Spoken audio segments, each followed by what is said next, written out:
안녕하세요. 가상현실 콘텐츠 산업협회 회장을 맡고 있는 홍철훈입니다. 사실 요즘에 메타버스가 워낙 이슈가 돼서 저도 대부분 메타버스 위주의 강연들을 많이 하고 있는데요.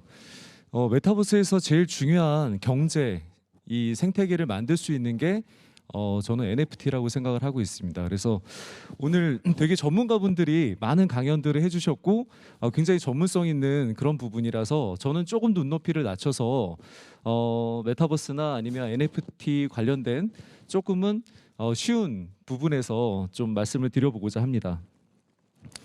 네, 저희 협회는 지금 현재 가상현실 콘텐츠를 만들고 있는 한 400여 회사들과 한 1000여 명의 회원을 보유하고 있는 협회고요.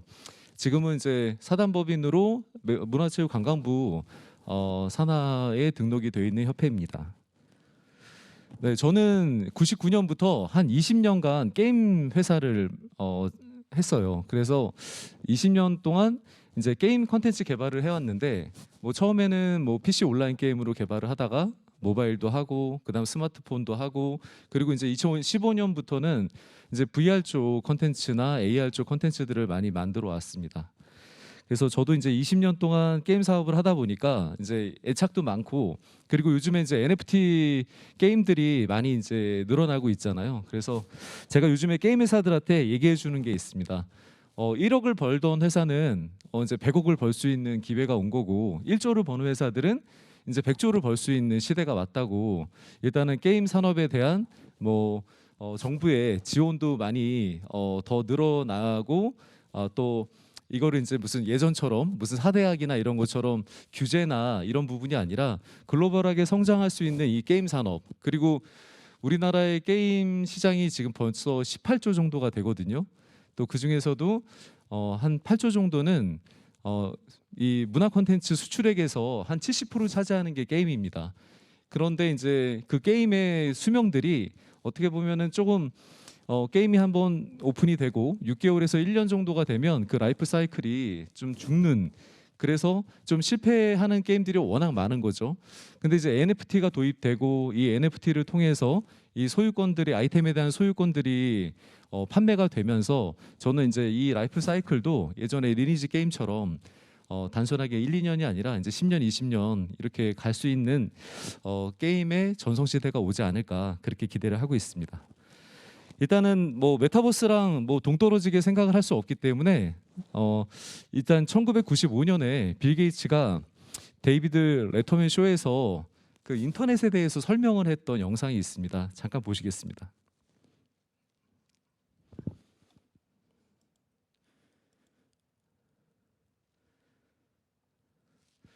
이게 영상이 안 나오네요. 네, 잠깐 당혹스럽긴 한데 네, 여기 내용이 뭐냐면 95년도에 인터넷에 대해서 설명을 하는 거예요. 인터넷을 통해서 어떤 스포츠 중계도 볼 수 있고 그런 것도 들을 수 있다라고 하니까 이 데이비드 레터맨이 이런 얘기를 하죠. 라디오라는 게 있는데 라디오라는 걸 들어보셨어요? 이런 식으로 이제 얘기를 합니다. 그러면서 인터넷의 어떤 시작점에는 우리가 굉장히 많은 설명들을 해야 됐었고 지금이 어떻게 보면 메타버스라는 부분들이 가상현실과 현실을 이어주는 약간 교두보 같은 존재이긴 한데 지금은 메타버스에 대한 많은 설명들을 하고 있죠. 근데 시간이 지나서 이제 메타버스라는 부분들이 인터넷을 설명할 필요 없이 정말 가상 세계에서 현실과 똑같은 그런 상황들을 만들어가는 그런 시대가 온다면 메타버스라는 용어가 없어지지 않을까 이런 생각도 해보고 있습니다. 네, 일단 메타버스에 대해서는 그냥 다 아시는 분들이 많으니까 넘어가도록 하고요. 메타버스에 대해서 이제 제일 많이 물어보시는 얘기들이 그냥 우스갯소리로 매일 타는 버스, 매주 타는 버스. 진짜 한 작년 초만 해도 무슨 이제 다른 강연 장소에서 제가 AI가 뭔지 아십니까? 이러면 조류독감 이런 얘기들도 하시고 그랬어요. 블록체인 이러면 무슨 자전거 부품이 아니냐 이런 얘기도 하셨고 그다음에 이제 클라우드 관련해서 얘기를 하면 그거 맥주 아니냐. 진짜 그렇게 우스갯소리로 하던 얘기들이 지금 이제 모든 우리나라 전 국민들이 이제 주가에 대한 부분에 관심도 있을 거고 그다음에 이제 워낙 이제 이슈들이 많다 보니까 메타버스, AI, 블록체인, 5G, 클라우드 컴퓨팅 이렇게 메타버스라는 가상 세계를 이루는 이런 기술들에 대한 이해도가 굉장히 높아진 것 같습니다.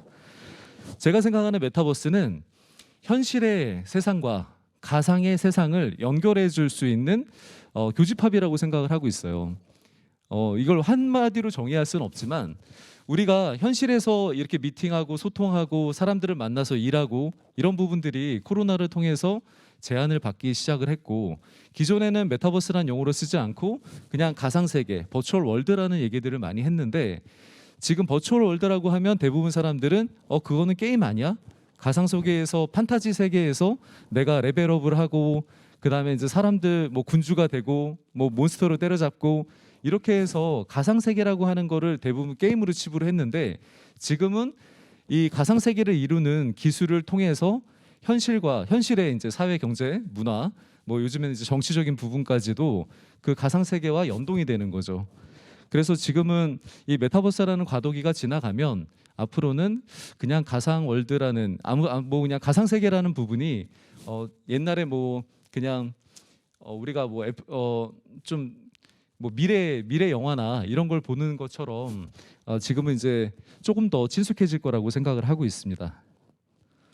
네, 이거는 이제 뭐 레디 플레이어 원이라는 영화에서 나오는 그 오아시스라는 세계를 보여주는 거고요.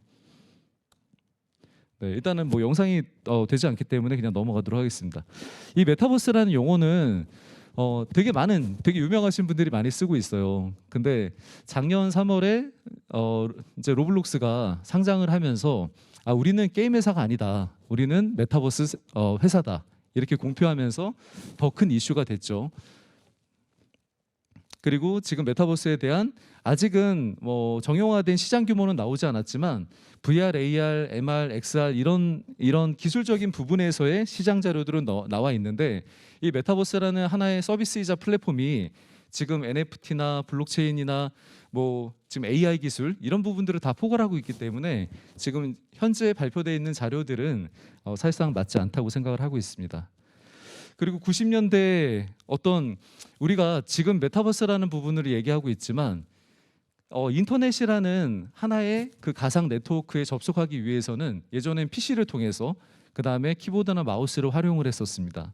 근데 2010년도에는 이제 모바일이라는 스마트폰이 나오면서 그 가상 세계에 접속할 수 있는 인풋 디바이스가 바뀌기 시작을 하죠. 이제는 마우스나 키보드가 없이도 스마트폰을 통해서 터치나 드래그를 이용해서 이제 좀 더 쉽게 접속을 할 수 있게 되고, 그리고 2020년대가 되면서 우리는 AI 기술의 발전을 통해서 보이스랑 제스처만으로도 이제 가상 세계에서 HMD를 사용해서 좀 더 몰입감 있는 가상 세계에 접속을 할 수가 있게 됩니다.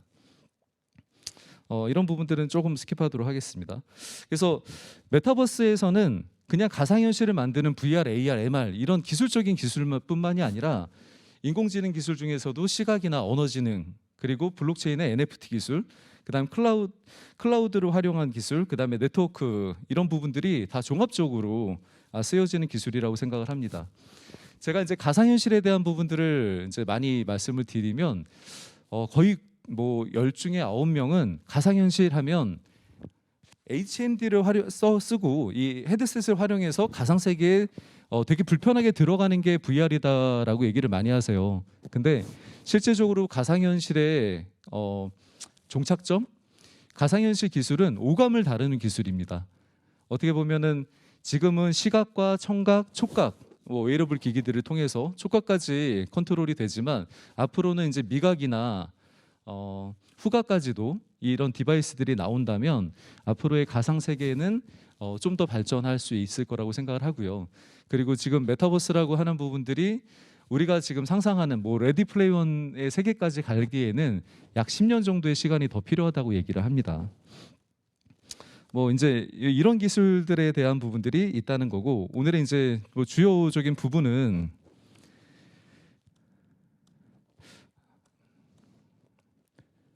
이게 제가 보내드린 자료랑 좀 다른 자료라서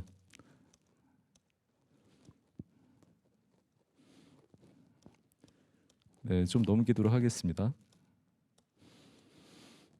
자, 그렇다면 NFT의 정의, NFT란 무엇인가? 그냥 뭐 여태까지 많은 분들은 그 NFT의 기술적인 부분들이나 여러 가지 부분들을 말씀해 주셨는데, NFT에 대한 부분에서 이 논펀저블 토큰이라는 이 의미가 굉장히 좀 어렵거든요. 뭐 대체 불가능한 토큰이 뭐야? 이게 뭐 저작권이야, 소유권이야. 이따가 이제 법무법인 쪽에서도 저작권과 소유권에 대한 얘기를 해주시겠지만, 이거는 특정 자산의 소유권을 증명하는 블록체인상의 디지털 파일이라고 얘기를 해요.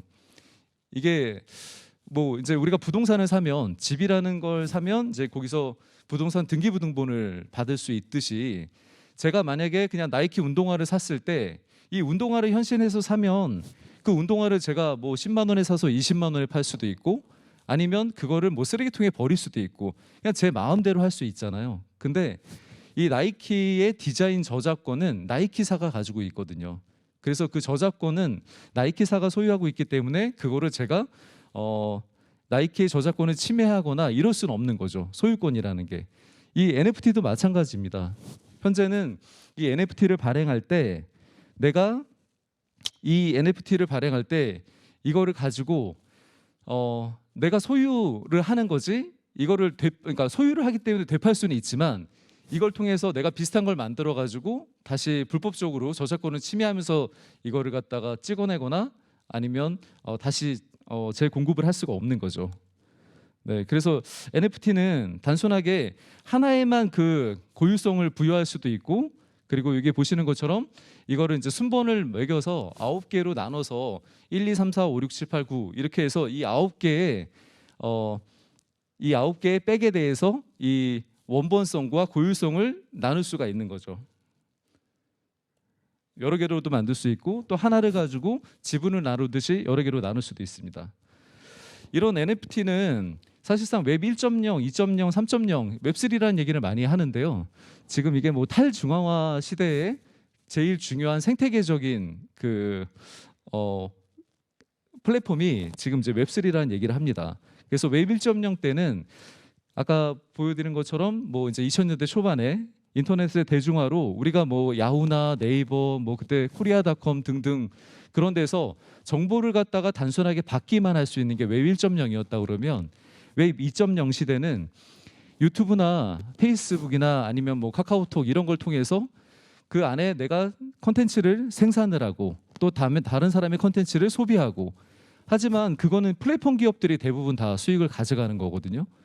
어떤 탈중앙화되어 있는 게 아니라 중앙화되어 있는 서버에서의 어떤 그런 저작권은 나한테 있지만 소유권 자체가 어떻게 보면 그런 플랫폼 기업들이 가지고 있는 세상이라면, 지금의 웹3는 블록체인의 등장으로 내가 NFT를 갖다가 발행을 해서 이걸 다른 사람이 사갈 수가 있고, 그리고 이 플랫폼에서는 뭐 예를 들어서 유튜브만 해도 50대 50으로 어떤 제가 콘텐츠를 생산하고 받아갈 수 있는 수익이 절반밖에 되지 않지만, 앞으로의 웹3는 거기에서 콘텐츠를 생산한 사람이 70% 이상, 많게는 뭐 90% 이상의 어떤 경제적인 보상을 받을 수 있는 그런 생태계로 만들어져 간다고 생각을 하고 있습니다.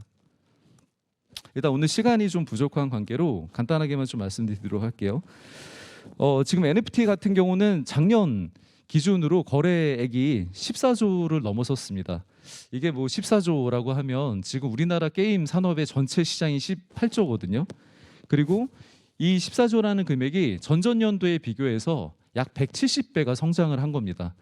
그래서 작년에, 제가 재작년에 총 거래액이 뭐 한 800억 원 정도가 됐는데, 이 700억 원은 작년 8월 달에 거래된 NFT 금액이랑도 똑같을 정도로 진짜 1년 사이에 한 170배가 성장을 한 거고요.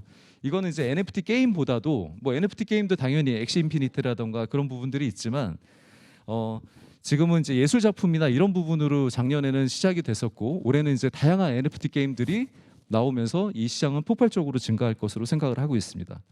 뭐 다 아시겠지만 더 퍼스트, 이거 5001이라는 이 작품이 한 800억 원 가까이 거래가 됐죠. 이거에서 뭐 800억이라는 금액도 대단하지만 중요한 건 크리스티 경매소가 대금을 가상화폐로 첫 결제한 사례라는 거고요. 그리고 뭐 그라임스라고 해서 이 일론 머스크의 아내죠. 이 가수가 자기가 이제 그린 그림들을 뭐 60억 원에 팔았다는 내용도 있고, 뭐 잭도 씨가 자기의 첫 트윗, 그 트윗 한 줄에 대한 소유권을 다른 사람에게 판 게 33억 원에 낙찰이 됐다는 거고요. 또 팀 버너스리가 월드웹을 만들 때 이 월드와이드 웹을 만들었던 30년 전에 이 소스 코드를 65억에 팔았던 내용들도 있습니다. 이제 이건 해외적인 사례고, 최근에는 간송미술관에서 후민정 헤레본의 NFT를 발행을 했습니다. 100명에게 발행을 했고 이게 완판이 됐죠. 그래서 한 사람당 1억 원에 판매를 했고요. 그렇게 100명이 이제 1억 원씩 사가지고 100억이라는 수익을 내서 간송미술관에서는 이번에 고려청자도 NFT화 하겠다고 하네요. 이런 NFT가 왜 팔릴 수 있을까요? 이거는 내가 그 소유권을 받아서 저작권에 대한 건 아니지만 다른 사람이 또 원하면 그거를 1억에 산 걸 2억에 팔 수 있기 때문에, 이 소유권들을 만들 수 있기 때문에 이런 가치들이 생겨난다고 생각을 하고 있고요. 예를 들어서 뭐 제가 제 사진을 하나 찍어서 일단 디지털 세상에 올려요. 뭐 페이스북에 올리거나 인스타에 올리거나, 그랬을 때 사람들은 제 사진을 가지고 무한하게 복사를 할 수 있죠. 그리고 그 무한하게 복사된 디지털 카피본들은 원본이랑 차이가 없습니다. 그렇기 때문에 이 디지털 원본에 대한 NFT를 발행함으로써 이거에 대한 소유권을 주는 개념이라고 생각을 하시면 됩니다. 뭐 크립토펑크 뭐 요즘에 하도 이슈가 많이 되니까요.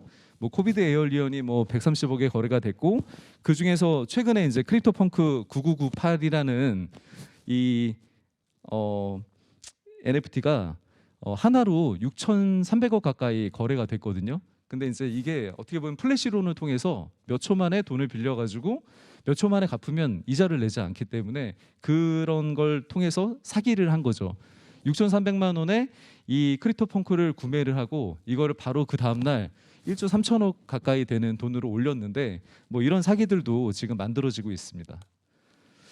이런 부분들은 다 내용들을 좀 많이 아실 테니까 그냥 오픈시라던가 아니면 라리블, 그리고 뭐 니프티 게이트웨이라던가 이런 부분을 통해서 이제 NFT 거래소가 많이 만들어지고 있고, 지금 최근에는 이제 업비트에서도 이런 NFT를 거래를 하고 있고요. 그리고 이제 세븐이 얼마 전에 모나리자라는 이런 NFT를 발행을 해서 이제 그 한 사람이 이 소유권을 사서 그 사람만의 그러니까 노래가 될 수 있는 거죠. 그리고 많은 지금 기획사들이 이런 팬덤을 이용한 NFT에 대한 발행들을 많이 추진을 하고 있습니다. 그리고 뭐 NBA 탑샷이라든가 이런 부분들은 아마 좀 많이 기사를 통해서 들으셨을 것 같고요. 뭐 스포츠 쪽에서도 뭐 이런 축구 카드나 이런 거, 예전에 뭐 한 1960년대 막 이런 메이저리그의 그런 야구 카드들이 막 50억에도 팔리고 하잖아요. 근데 그런 부분들을 이제는 디지털로 전환을 시켜서 그렇게 만들어가고 있습니다. 최근에는 뭐 탑플레인하고 블루베리 NFT도 이제 한국에서 런칭이 되고 있고요. 여기서는 이제 탑플레이라는 한국의 뭐 야구 선수나 이런 축구 선수들을 통해서 NFT를 발행을 하는 이런 부분들도 지금 시작이 되고 있습니다. 뭐 크립토키티라던가 이런 부분들은 뭐 다 많이 들어보셨을 거예요. 그래서 지금 크립토키티에서도 이 드래곤이라는 요 캐릭터 하나가 이제 한 13억에 거래가 됐습니다. 왜냐하면 이 13억에 거래해서 이 드래곤이라는 캐릭터를 구매를 하고 그 다음에 다른 캐릭터랑 교배를 했을 때 이 드래곤이 나올 확률들이 높아지거든요. 그래서 지금의 이제 NFT는 내가 이걸 소유해서 어떤 재판매를 위한 어떤 경제적인 경제 시스템을 만들어가는 구조라고 볼 수가 있을 것 같습니다. 뭐 요즘엔 이제 크리스탈 팝스라던가 정말 다양한 그런 것들이 많이 나오고 있고요. 그리고 이제 그 좀 특이한 사항으로는 엑시 인피니티 같은 경우는 이 엑시 한 마리를 구매하는 가격이 한 30-30만 원씩 들어가거든요. 근데 돈이 없는 사람들은 여기서 한 3마리 정도, 최소 3마리 정도를 구매해야 되는데 이게 굉장히 부담이 되는 거죠. 뭐 우리나라에서는 뭐 한 100만 원 정도 써서 한다고 하지만 최근에 이제 필리핀의 국민 게임으로 떠오르면서 필리핀에서는 한 달 월급이 50만 원이 되지 않는데 이 엑시 인피니티 게임을 통해서 사실 한 90만 원에서 뭐 120만 원 정도를 벌었다고 해요. 그러니까 많은 사람들이 이제 이 엑시를 사야 되는데 돈은 없고, 그래서 나온 게 그 스칼라쉽이라고 그래서 내가 엑시의 캐릭터들을 한 30마리를 보유했으면 그거를 다른 사람한테 대여를 해주고 거기서 번 돈을 이제 서로가 쉐어하는 그런 이제 어떤 대여 시스템까지도 엑시 인피니티라는 게임에서 이제 만들어지고 있습니다. 그리고 해외에서는 갈라게임즈라는 회사가 있습니다. 이 갈라게임즈라는 회사는 지금 처음에는 한 4-5개 게임을 지금 출시를 하고 퍼블리싱을 하는데 현재는 이제 7개 정도를 오픈을 하겠다는 거고, 저기 최애 보시는 미란도스라는 게임은 아직 게임 자체가 오픈이 되지 않았습니다. 그래서 올해 이제 상반기나 하반기 정도에 게임이 이제 오픈이 될 텐데, 여기 보시면 전략 매진이라고 나와 있는 저기 성이 있습니다. 저 성 하나가 약 50억 정도 하거든요. 지금 뭐 이더리움이 조금 떨어졌으니까 한 뭐 40억 정도 할래나? 근데 저 한 4-50억 되는 이 성이 게임이 아직 출시도 되지 않았는데 다 완판이 됐어요. 그 왜냐하면 리니지나 아니면 다른 RPG 게임에서도 내가 그 성주가 됐을 때 세금을 걷어들이고 막대한 돈을 벌어서 그거를 이제 현금화할 수 있듯이 이 게임 내에서도 이 성주가 되면 다양한 세금이라던가 50억을 투자해서 이 성을 사면 그 다음에 그 땅을 팔 수도 있고 그 안에서 이제 세금도 걷어들일 수 있고, 그렇기 때문에 하나의 투자 수단으로 좀 규모 있는 고래 같은 사람들, 크립토를 많이 가지고 있는 사람들이 이걸 다 구매를 한 상태입니다. 그리고 뭐 국내에서도 지금 위메이드나 아니면 게임빌, 지금 이제 컴투스 홀딩스로 이름이 바뀌었지만 작년에 이제 주가가 엄청나게 NFT 게임을 만든다는 이 플랫폼을 만들고 생태계를 만든다는 이유로 굉장히 많이 급등을 하고 있고요. 그리고 뭐 컴투스 홀딩스에서도 이제 다양한 NFT 게임들을 글로벌로 출시를 하겠다고 하죠. 자, 일단은 뭐 아까 샌드박스에서도 오셔서 설명을 해주셨지만 지금 샌드박스는 1,100억이라는 진짜 어마어마한 그 돈을 투자를 받고 지금 샌드박스에서 이 메타버스 생태계를 만들고 있습니다.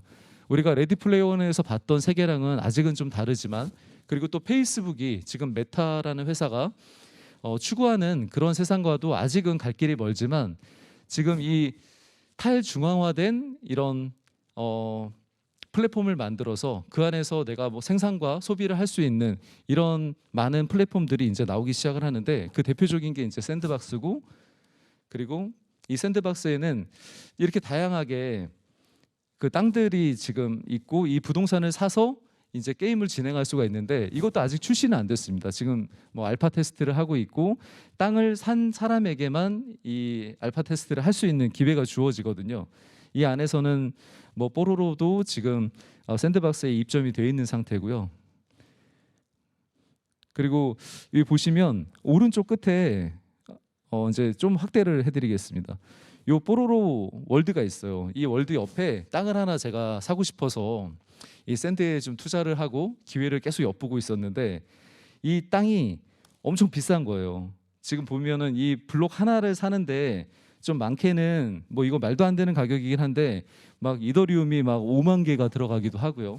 그리고 이제 조금 싼 땅을 사려고 하면 그러니까 비싼 땅은 뭐 이렇게 말도 안 되는 금액들도 있고, 그리고 이제 제가 뽀로로 옆에 땅을 하나 사야겠다 생각을 해서 지금 지켜보고 있는 게 이더리움이 11개가 필요합니다. 뭐 지금 한 400만 원이면 4,400만 원이 들어가는 거죠.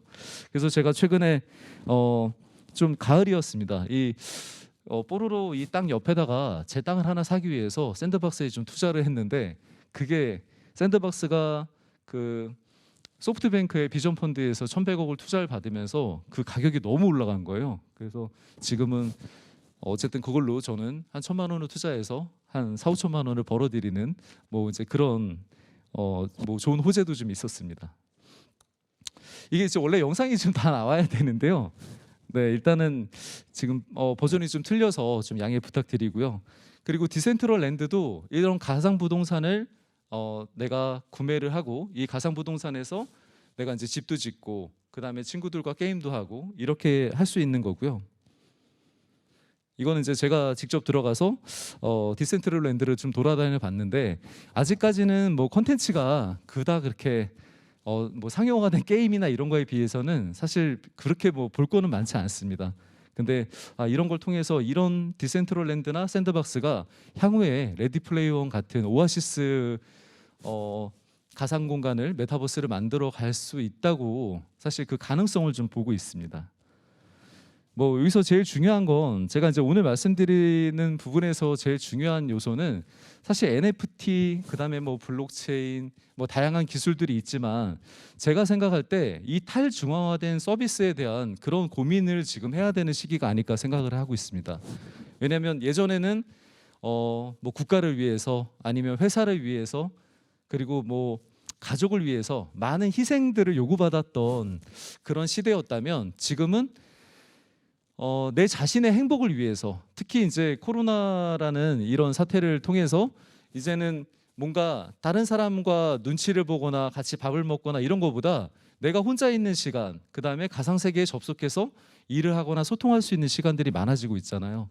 그러다 보니까 이제는 뭔가 나를 다른 걸 위해서 희생하는 게 아니라 내 존재 가치와 내 행복을 위해서 더 고민하는 시대가 되지 않았나 이런 생각이 들고 그러면서 지금 이제 은행권이 사실은 이제 거의 무너지고 있는 거죠. 이런 것처럼 중앙 집권화된 어떤 서비스들이 아니라 탈중앙화를 통해서 내가 생산한 컨텐츠에 대한 판매에 대한 정당한 가치를 내가 돌려받을 수 있는 그런 이제 시대가 오고 있다고 생각을 하는 거고 그게 이제 웹3라고 생각을 하고 있습니다. 그래서 메타버스는 시공간의 탈중앙화, 뭐 샌드박스나 디센트럴랜드 같은 경우는 그렇게 되는 거고요. 지금 이제 우리가 기존에 알고 있는 게임들은 중앙화된 그런 이제 메타버스라고 할 수가 있겠죠. 그리고 NFT는 소유권의 탈중앙화를 지향한다고 생각을 하고 있고 이 디파이는 금융의 탈중앙화라고 생각을 하고 있습니다. 그리고 웹3 자체가 탈중앙화된 생태계를 만들어내는 어떤 기반이 되는 부분으로 데이터가 분산화돼서 저장되고 또 데이터에 대한 소유권을 개인이 통제할 수 있는 이런 웹 환경들이 만들어지고 있고 이런 부분들이 이제 저는 샌드박스나 디센트럴랜드 같은 이런 플랫폼들이 계속 늘어나면서 바뀐다고 생각을 하고 있습니다. 네, 이상으로 뭐 시간이 좀 촉박한 관계로 빨리 말씀을 드렸습니다. 네, 감사합니다.